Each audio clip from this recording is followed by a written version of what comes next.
하나님의 말씀은 마태복음 21장 33절에서 46절, 마태복음 21장 33절에서 46절, 신약성경 36쪽에 있습니다. 다른 한 비유를 들으라. 한 집주인이 포도원을 만들어 산 울타리로 두르고 거기에 즙자는 틀을 만들고 망대를 짓고 농부들에게 새로 주고 타국에 갔더니 열매 거둘 때가 가까움에 그 열매를 받으려고 자기 종들을 농부들에게 보내니 농부들이 종들을 잡아 하나는 심히 때리고 하나는 죽이고 하나는 돌로 쳤거늘 다시 다른 종을 처음보다 많이 보내니 그들에게도 그렇게 하였는지라. 후에 자기 아들을 보내며 이르되 그들이 내 아들을 존대하리라 하였더니 농부들이 그 아들을 보고 서로 말하되 이는 상속자이니 자 죽이고 그의 유산을 차지하자 하고 이에 잡아 포도원 밖에 내쫓아 죽였느니라. 그러면 포도원 주인이 올 때에 그 농부들은 어떻게 하겠느냐? 그들이 말하되 그 악한 자들을 진멸하고 포도원은 제때에 열매를 바칠 만한 다른 농부들에게로 새로 줄지니라. 예수께서 이르시되 너희가 성경에 건축자들이 버린 돌이 모퉁이의 머릿돌이 되었나니 이것은 주로 말미암아 된 것이요 우리 눈에 기이하였도다 함을 읽어본 일이 있느냐? 그러므로 내가 너희에게 이르노니 하나님 나라를 너희는 빼앗고 그 나라에 열매 맺는 백성이 받으리라. 이 돌 위에 떨어지는 자는 깨지겠고 이 돌이 사람 위에 떨어지면 그를 가루로 만들어 흩으리라 하시니 대제사장들과 바리새인들이 예수의 비유를 듣고 자기들을 가르쳐 말씀하심인 줄 알고 잡고자 하나 무리를 무서워하니 이는 그들이 예수를 선지자로 알미었더라. 아멘. 말씀을 중심으로 해서 버린 돌이 모퉁이 돌이 된다, 버린 돌이 모퉁이 돌이 되다 라는 제목으로 오늘 말씀을 나누려고 합니다. 지난 시간에 예수님이 예루살렘 성에 입성하셨습니다. 수많은 무리가 예수님을 따랐고요. 호산나 다윗의 자손이요. 그리고 예수님은 성전에 가서 성전에 이익을 취하는 자들, 거기서 환전을 하는 사람들의 상을 둘러모았고 거기에서 장사하는 사람들을 둘러모았고 하나님의 성전은 기도하는 집이다 선언을 합니다. 그리고 나서 예수님이 밖으로 나가셨다가 그 다음날 다시 들어오죠.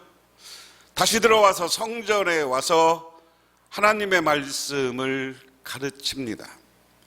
가르치니까 바리새인들과 서기관과 제사장들이 와서 네가 무슨 권위냐라고 예수님에게 이야기합니다. 그러니까 이 논쟁을 벌이다가 앞에서 포도원 비유를 한 가지 더 이야기해요. 그 이야기는 두 아들이 포도원에 일하러 가는 비유로 하는 거죠. 두 아들이 있는데 한 아들은 아버지 알겠습니다 그러고 가겠다고 하고 일하러 포도원에 안 가고, 둘째 아들은 맨 처음에는 싫어요 하고 저항했다가 나중에 자기가 잘못한 것을 알고 가서 일을 하였다. 둘 중에 어떤 사람이 옳으냐 하는 겁니다. 그랬을 때 모든 사람들이 둘째가 더 잘한 일이다라고 얘기하죠. 그게 옳습니다. 그런데 오늘 예수님이 또 하나 33절에 이렇게 시작합니다. 다른 한 비유를 들으라. 그래서 예수님이 야 니들 비유 하나를 더 얘기해 줄게. 똑같이 포도원 비유야. 오늘 말씀은 제가 성경을 봉독하지 않고 그냥 이야기로 풀어보면 그런 거죠.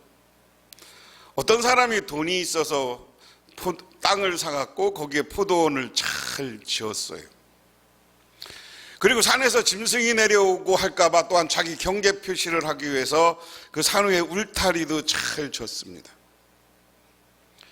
그리고 이스라엘 백성들은 포도를 따서 음식으로 먹는 것보다 더 중요한 게 이것을 즙을 내거나 포도주로 담아야 되기 때문에 포도주 즙틀도 만들고 거기서 일하는, 우리에게 하면 농막도 만들어서 거기서 일하는 모든 시설, 오늘날로 얘기하면 모든 공장 시설, 이런 것을 다 해놓은 거죠.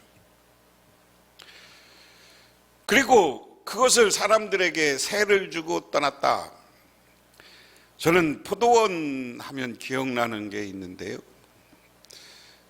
제가 노예 서기로 봉사하면서 그 당시에 노예 서기가 카나다를 몇 년 갔던 적이 있습니다. 선교 교류를 하러. 그러면 이제 우리가 선교지에 와서 그쪽 카나다 교회도 방문하지만 또한 카나다랑 일도 협약하지만 나이가라 폭포를 갔어요. 그런데 나이가라 폭포 관광을 하기 전에 가이드가 우리를 쭉 따라서 거기 몇 군데 관광을 시켜주는데 포도 농장을 갔습니다.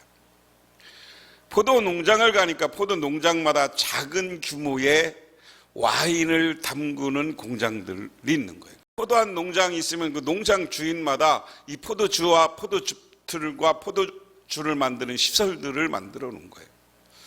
그렇게 해놓고 자기는 떠난 거죠. 그래서 그것을 세를 주고 떠났다. 그런데 세를 줬으면 열매가 거두고 농사를 지고 그런 열매와 와인 같은 걸 담았으면 그거에 대한 1년에 한 번씩 세를 내잖아요.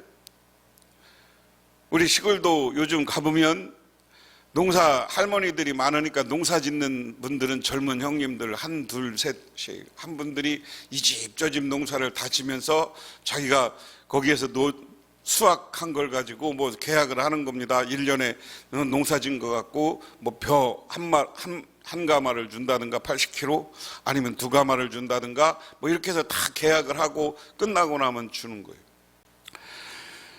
그게 우리나라나 이스라엘이나 어느 나라나 그게 법칙이 땅 주인한테 농사를 졌으면 세를 내야 되는 거예요. 세를 안 내. 종들이 갔는데 2명이 간 모양이에요. 하나는 잡아 죽이고 하나는 돌로 쳤다. 그리고 다시 다른 종들을 여러 명 보냈는데 이번에도 또 다 그들을 물리치거나 죽거나 혼내서 내쫓았어요. 이번에는 농부들이 직접 자기 아들을 보냈어요. 아들을 보내니까 이번에는 뭐라고 합니까? 야, 이 녀석이 상속자구나. 얘만 없애면 어떻게 할까? 저 이거 딱 우리 거 되는 거 아니냐? 그러니까 예수님이 그 이야기라고 거기 바리새인들, 서기관, 제사장들에게 뭐예요? 이 농부들 세 안 내고 종들을 죽이고 주인의 아들도 죽인 사람을 어떻게 했으면 좋겠냐? 진멸해야 됩니다. 이스라엘은 뭡니까? 이때까지만 해도 눈에는 눈, 이에는 이에요. 그런 법리를 가지고 있어요. 지금 구약의 법리가 다 그런 거 아니에요. 구약의 법리가 저 이를 다치게 하면 그 사람 이를 빼고 눈에는 눈이고, 이거 살인이면 그 사람도 사형이고 가서 죽이라는 거예요. 왜? 주인의 아들을 죽였는데 그냥 내비두면 싹 죽여버리라는 거예요. 진멸이라는 게 그 얘기예요. 그래서 이스라엘 백성들은 구약 성경의 여러 역사를 보면 전쟁에 나가면 철저히 승리하면 거기 있는 사람들을 진멸했습니다. 전부 다 죽여 없앴습니다. 그렇게 하라는 거예요. 그리고 그 악한 자를 버리고 새롭게 열매를 바칠 사람들에게 세를 줘라. 세를 줘라. 바꾸라는 거죠. 바꾸라는 거죠. 자, 이 이야기는 예수님이 하나님 나라에 대한 이야기입니다.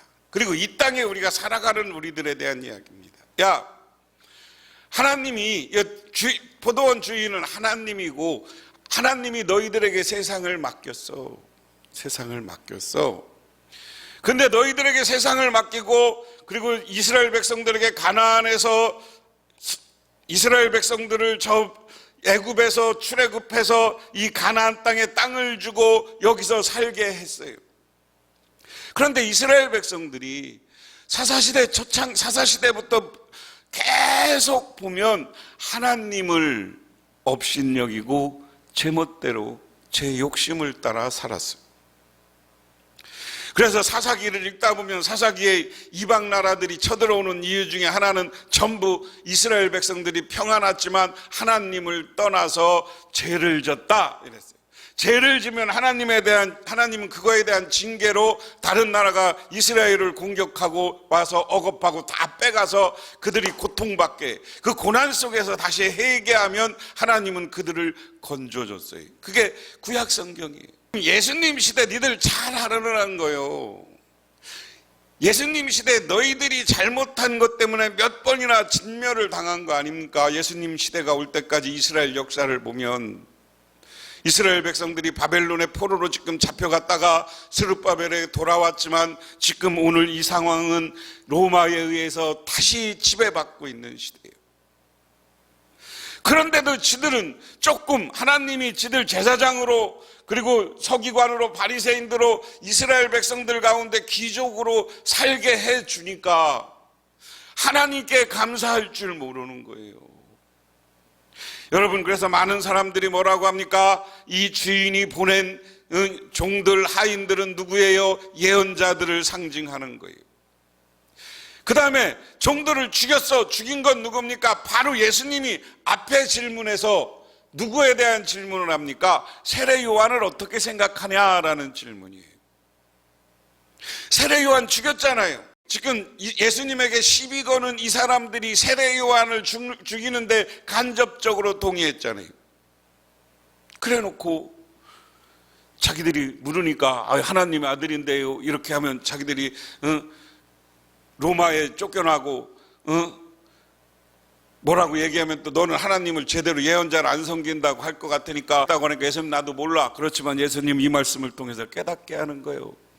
너희들이 세례한 요한 죽게 하는데 동의했잖냐. 그러면 적어도 오늘 회개하고 돌아서야 된다. 하나님께 감사할 줄 알아야 된다. 너희들이 스스로 입으로 진멸해야 될 대상이라고 한 것처럼 너희들이 진멸당하고 너희들이 하나님께 버림받을 것이다 하는 이야기예요. 그리고 하나님은 새로운 사람을 하나님 나라의 주인으로 초대하고 그 사람들을 받아들일 것이다. 그러면서 예수님이 한 가지 또 이야기를 합니다. 오늘 그 다음은 42절을 보면 그거예요. 예수께서 이르시되 너희가 성경에 건축자들이 버린 돌이 모퉁이의 머릿돌이 되나니 이것은 주로 말미암아 된 것이요 우리 눈이 기이하도다 함께 읽어본 일이 있느냐.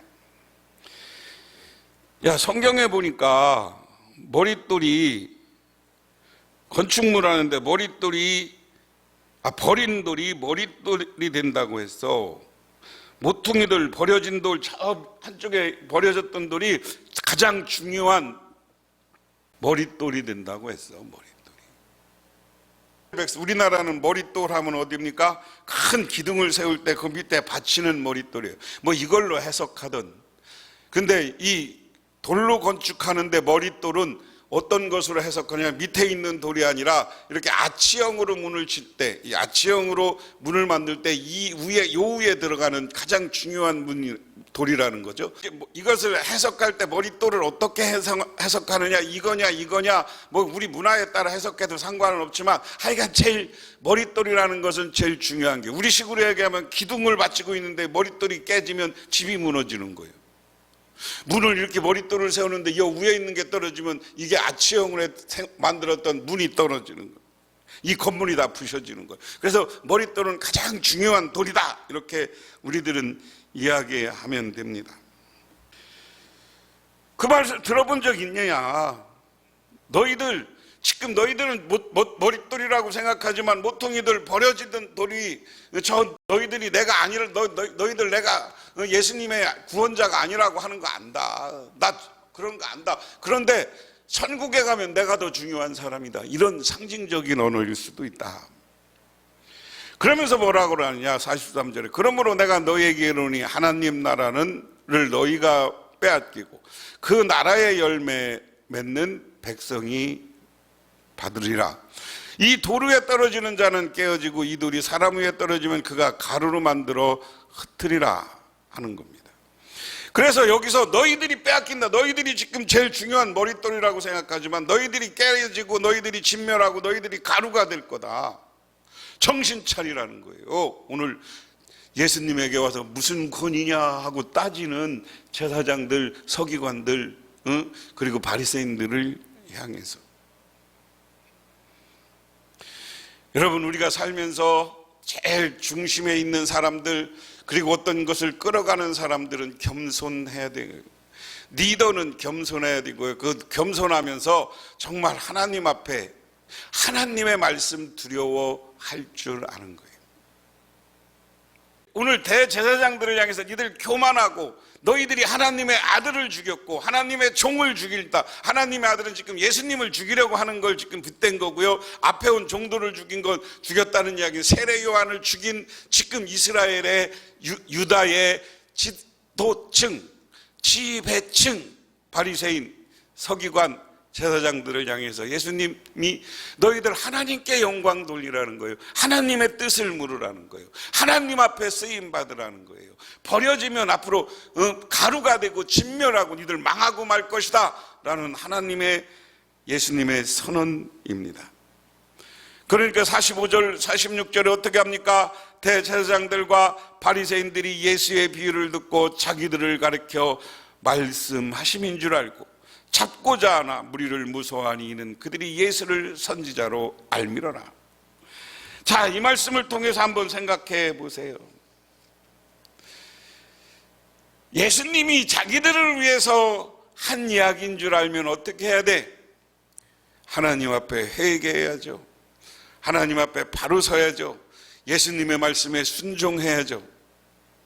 그리고 자기들도 예수를 그리스도로, 오늘 적어도 여기처럼 선지자 랍비로 고백하고 그 말씀을 따라야 될 거 아니에요.